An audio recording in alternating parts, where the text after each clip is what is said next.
কি মেসেজ থাকবে?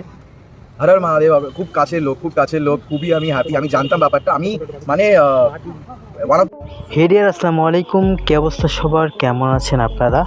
অবশেষে শ্যাম ভট্টাচার্য রাক্ষস মুভি এবং প্রিন্স মুভি নিয়ে মুখ খুলেছেন।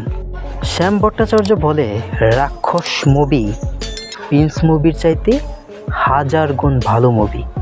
আপনি যদি দেখেন রাক্ষস মুভির যে গল্প, এর ধারের কাছেও নেই প্রিন্স মুভির গল্প।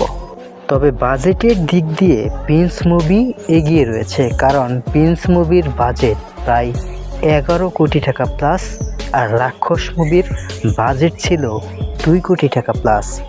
শ্যাম ভট্টাচার্য আরও বলে, আপনারা অনেকেই বলছেন ওই জিল্লু খায়া দে এই ডায়লগটি বরবাদ থেকে কপি করা হয়েছে। তবে আমি মনে করি পরিচালক মেহেদী হাসান হৃদয় এই ডায়লগটি আবিষ্কার করেছে। সে নিজেই এই রাক্ষস মুভিতে আবারও এই জিল্লু ক্যারেক্টারটা